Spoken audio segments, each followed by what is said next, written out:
अस्सलाम वालेकुम friends, welcome back to web development series. जैसा कि आपको पता है हम वेब डेवलपमेंट को काम कर रहे हैं।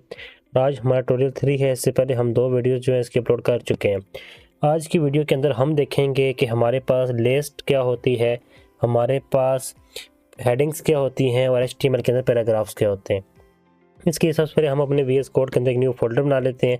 इसको मैं नाम दे देता हूँ वीडियो या ट्यूटोरियल नंबर 3 के नाम से। और इसके अंदर मैं एक फ़ाइल बना लेता हूँ, इसको हम कहते हैं index.html। और जैसा कि हमने लास्ट टाइम बॉयलर प्लेट को देखा था, एक बॉयलर प्लेट मैंने यहाँ पे एक्सक्लेमेशन मार्क्स के थ्रू लगा दी है। इसको लाइव करते हैं। लाइव करने के लिए सिंपल हम नीचे आएंगे। अगर आपने गो लाइव की एक्सटेंशन डाउनलोड की हुई है तो आप यहाँ क्लिक करेंगे और आपकी लाइव सर्वर ओपन हो जाएगा, जैसा कि आपको यहाँ पर नज़र आ रहा है। अब लाइव सर्वर पे वो कहता है can not get any thing because I think हमने इसको सेव नहीं किया। रिफ्रेश करेंगे जाके यहाँ पे, I have renamed the name of our folder. मैंने यहाँ से जो है वो हैश का साइन हटा दिया है, इसलिए हमारे पास लाइव सर्वर लोड नहीं हो रहा था। अब आप देखिए, आपको यहाँ डॉक्यूमेंट नज़र आ रहा है और SDS जो मैंने यहाँ पे लिखा था आपको नज़र आ रहा है। डॉक्यूमेंट को मैं कर देता हूँ लिस्ट हेडिंग्स एंड लिंक्स। इसको मैंने चेंज कर दिया। यहाँ पे आऊँगा तो मुझे यहाँ पे अपना जो टाइटल है वो चेंज हुआ नज़र आ रहा है। अब क्या करना है? अब सबसे पहले तो हमने बात करनी है कि हमारे पास क्या होते हैं हेडिंग्स। हेडिंग्स के लिए एक्सक्लेमेशन मार्क, जिसको हम या आप यूँ कह लें कि कमेंट्स कहते हैं, जो लाइन्स हमारे पास इग्नोर करता है कंपाइलर, यहाँ पे मैं लगाऊँ हेडिंग्स। अब HTML की बात करें तो HTML में हमारे पास हेडिंग्स के 5 लेवल्स हैं। सबसे पहला लेवल है H1। हम सबसे पहले लेस देन का साइन डालते हैं, H1 लिखते हैं, ग्रेटर देन का साइन डालते हैं तो क्लोजिंग हेडिंग वो खुद ही दे देता है। मैंने सिंपल यहाँ पे लिख दिया हेडिंग 1। सेकंड हेडिंग है हमारे पास हेडिंग 2। हम इस साइन डालेंगे लेस देन का, H2 लिखेंगे और उसको क्लोज कर देंगे और इसके अंदर लिखेंगे हेडिंग्स, या मैं इसको हेडिंग 2 कर देता हूँ। अब होगा क्या लिखने से, तो आप देखें हमें 2 हेडिंग नज़र आ रही हैं। हेडिंग 1 सबसे बड़ी होती है और हेडिंग 2 उससे छोटी होती है। इस तरह हमारे पास 6 लेवल्स हैं हेडिंग्स के। अगर मैं उनको फ़ौरन से लिख दूँ H3, यहाँ पे आ गई हेडिंग 3। कंट्रोल डी, इसको मैं हेडिंग 4 कर देता हूँ और यहाँ पे भी चेंज कर दूँगा। ये जो आपको ऑटो रीनेम नज़र आ रहा है, फॉर एग्जांपल अगर मैं इसको 4 को 5 करूँगा यहाँ पे, तो आप देखिएगा कि आपको स्टार्टिंग टैग में भी यहाँ पे 5 होता नज़र आएगा। इसके लिए हमारे पास एक एक्सटेंशन होती है, इसको हम कहते हैं ऑटो रीनेम। इसको मैं अगर ऑटो रीनेम लिखूँगा तो यहाँ पे उम्मीद है आ जाएगी ये ऑटो रीनेम टैग। इसको आप डाउनलोड कर लें। इसको डाउनलोड करने के बाद क्या होगा कि आपका टैग अगर आप एक एंड पे चेंज करेंगे, अगर 5 से इसको मैं 6 करूँगा तो दोनों एंड से मुझे 6 होता नज़र आएगा। खैर, ये हमारी हेडिंग 5 थी तो मैंने इसको 5 कर दिया। इसी तरह मैं इसको दोबारा डाउन करके हेडिंग यहाँ पे 6 करूँगा तो दोनों साइड पे 6 हो जाएगी ड्यू टू आवर एक्सटेंशन। अब आगे चेक करें तो आपको देखें हेडिंग के 6 लेवल नज़र आ रहे हैं। अब ये लेवल पिक्सल में कितने हैं, इनको चेक करने के लिए इंस्पेक्ट करते हैं। इंस्पेक्ट करके एलिमेंट में आते हैं तो आप देखें आपको इसकी जो कंप्यूटेड वैल्यू है वो फ़ोन की नज़र आ रही है 32 पिक्सल। मतलब हेडिंग 1 का फ़ोन कितना होता है 32 पिक्सल। इसी तरह हेडिंग 2 में राइट क्लिक करके अगर मैं इंस्पेक्ट करूं तो आपको इसका नज़र आ रहा है 24 पिक्सल। इसी तरह हेडिंग 3 का अगर हम चेक करें तो वो आपको नज़र आएगा 18.7 पिक्सल। तो इस तरह डिफरेंट लेवल्स हैं हेडिंग्स के जो हम HTML के अंदर इस्तेमाल करते हैं। तो ये तो आ गई आपकी हेडिंग्स। सेकंड चीज़ थी हमारे आज में कि वो लिस्ट क्या होती है। अगर मैं एक और कमेंट लगाऊँ और उसमें लिस्ट लिखूँ, अब लिस्ट की हमारे पास 2 टाइप्स हैं। सबसे पहले आती है, अब मैंने हेडिंग क्योंकि हमने लर्न कर ली है तो मैं यहाँ पे एक हेडिंग लिखने लगा हूँ H2 और उसमें मैं लिखूँगा ऑर्डर्ड लिस्ट। कौन सी लिस्ट? Ordered list. और एक और लिस्ट की टाइप है जिसको हम कहते हैं, इसको भी मैं H2 में लिखने लगा हूँ, इसको हम कहते हैं अनऑर्डर्ड लिस्ट।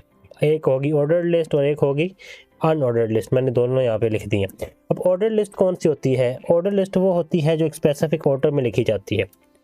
फॉर एग्जांपल अगर मैं यहाँ पे एक लिस्ट लिखूँ, OL मिसाल है ऑर्डर लिस्ट की, इसको हम OL लिख के एंटर करेंगे ऑर्डर लिस्ट आ गई और हमें लिस्ट आइटम्स लिखने के लिए LI की ज़रूरत पड़ेगी। LI से मुराद लिस्ट आइटम है। OL बताता है कि ये ऑर्डर लिस्ट है, LI कहता है ये लिस्ट आइटम्स है। अब मैंने यहाँ पे 4 आइटम्स लिख दिए, इसको मैं जल्दी से 2, इसको 3 और इसको 4 कर देता हूँ। 4 आइटम लिख दिए। सेम मैं करूँगा अनऑर्डर्ड लिस्ट के लिए, तो क्या आएगा UL अनऑर्डर्ड लिस्ट, और इसके अंदर हमारे पास 4 आइटम्स आएंगे। मैं यही वाले कॉपी करके यहाँ पेस्ट कर देता हूँ।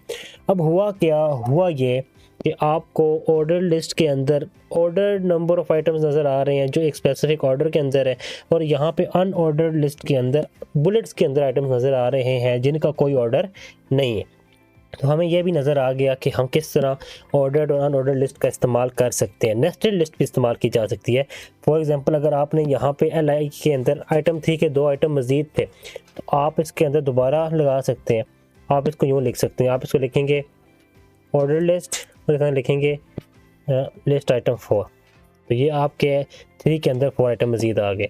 अगर यहाँ कोई टेक्स्ट भी आता था आइटम 3 के नाम से, तो वो भी अपनी जगह रहेगा। तो इस तरह हम नेस्टेड लिस्ट भी बना सकते हैं, ऑर्डर लिस्ट और अनऑर्डर लिस्ट भी बना सकते हैं।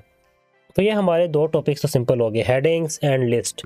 Third one is links. Link हमारे पास एक ही तरह का होता है जिसको हम एंकर टैग कहते हैं। लिंक की और टाइप्स भी हैं जो हम रिएक्ट में देखेंगे, लेकिन यहाँ पे हम लिखने लगे हैं लिंक्स को एक टैग के थ्रू। ए टैग क्या होता है, आपने ए लिख कर एंटर कर दिया। अब ये इसके अंदर मैं लिखने लगा हूँ पाकिस्तान।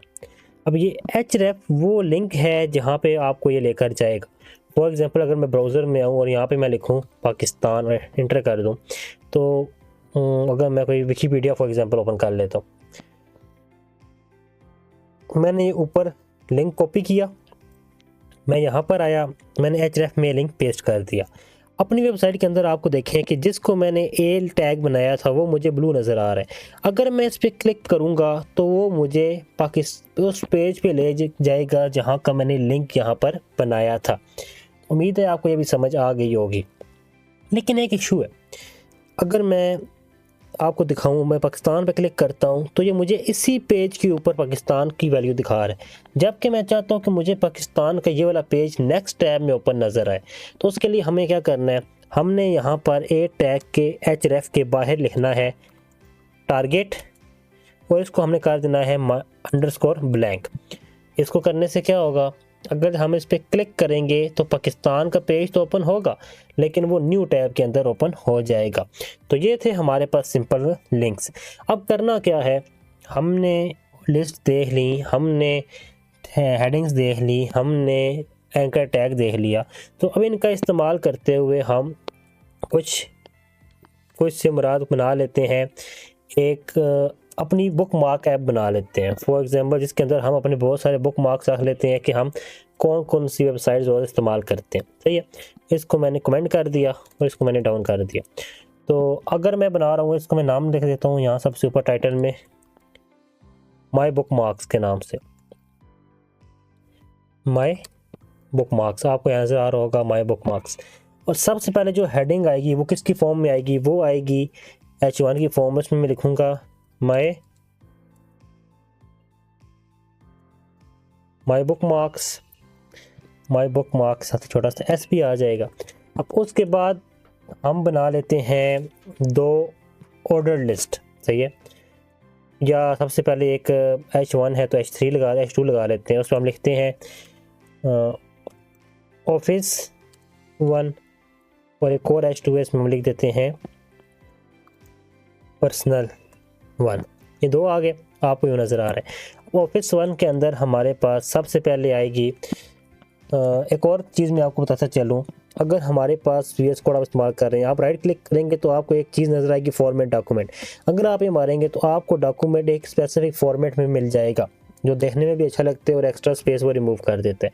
अब बात हो रही थी कि हम ऑफिस के अंदर आके एक अनऑर्डर लिस्ट बनाते हैं।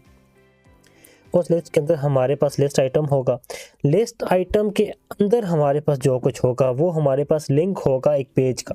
फॉर एग्जांपल अगर मैं लिख देता हूँ ऑफिस यूज़ के अंदर माइक्रोसॉफ्ट, मैंने लिख दिया, आपको आ रहा है कि मैं क्लिक कर रहा हूँ तो माइक्रोसॉफ्ट के पेज पे नहीं जा रहा। बुक मार्क का मतलब यही है कि मैं यहाँ पे क्लिक करूँ और उस पेज पे चला जाऊँ।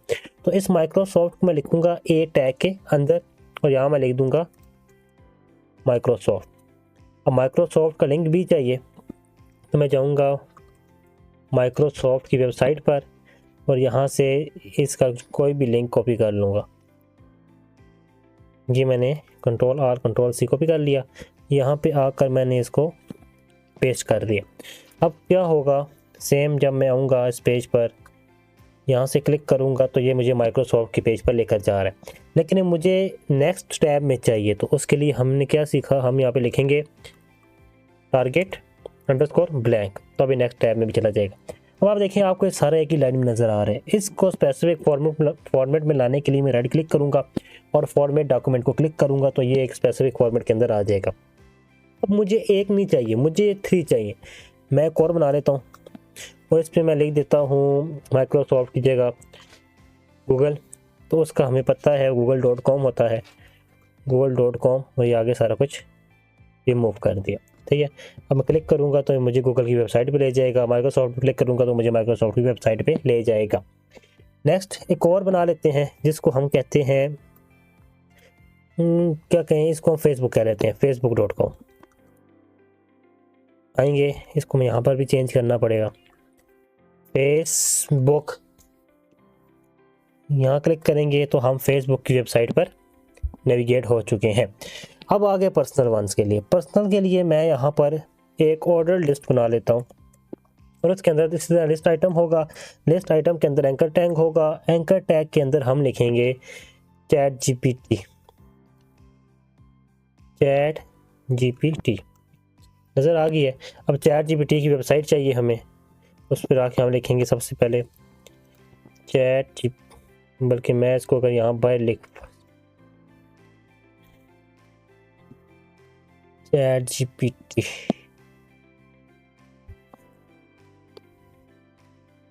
ये ChatGPT की वेबसाइट आ गई। हम इसका भी इस्तेमाल करेंगे डेवलपमेंट फील्ड के अंदर, क्योंकि ये एक बहुत इंपॉर्टेंट कॉन्सेप्ट है जो सीखना बहुत ज़रूरी है। इसको कॉपी कर लिया, यहाँ पर आया, यहाँ पर इसको पेस्ट कर दिया। अब हुआ क्या, मेरी जितने भी लिंक्स थे जो मैं रेगुलर इस्तेमाल करता था वो मुझे एक ही पेज के अंदर मिल गए। मैं माइक्रोसॉफ्ट पे जा सकता हूँ, मैं यहाँ से ChatGPT पे जा सकता हूँ।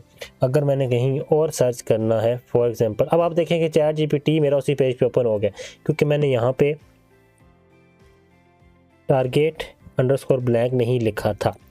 तो दिस वन, ये हमारे पास सिंपल लिंक्स आ गए। कुछ आप मज़ीद भी ऐड कर सकते हैं, आप इसमें मज़ीद सेक्शंस ऐड कर सकते हैं, आप मज़ीद इसके अंदर लिंक्स ऐड कर सकते हैं, ऑर्डर्ड अनऑर्डर्ड लिंक्स की प्रैक्टिस कर सकते हैं।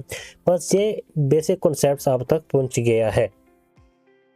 बाकी टैग्स एडिट किस तरह होते हैं, हम ज़ीरो की जगह या इस डॉट की जगह स्क्वायर किस तरह लाते हैं, या हम इनको कलर किस तरह करते हैं, वो हम देखेंगे जब हम स्टाइलिंग करते हैं। फ़िलहाल इस पेज पर सिंपल 3 कॉन्सेप्ट्स क्लियर है। आपको हेडिंग्स नज़र आ रही हैं, आपको यहाँ पर जो है वो बुलेट्स नज़र आ रही हैं, आपको यहाँ पर लिंक्स भी नज़र आ रहे हैं, जो आज के कॉन्सेप्ट्स थे। उम्मीद है वीडियो आपको समझ आ गई होगी। अगर अभी तक आपने हमारी ये प्लेलिस्ट एक्सेस नहीं की तो उसको एक्सेस कर लें, ताकि आने वाली मज़ीद वीडियोज़ आप तक पहुंच सके। इस प्लेलिस्ट को फॉलो करें, एट द एंड आप एक अच्छे वेब डेवलपर बन सकते हैं। आपसे मुलाकात होगी नेक्स्ट वीडियो के अंदर, तब तक के लिए अल्लाह हाफिज़।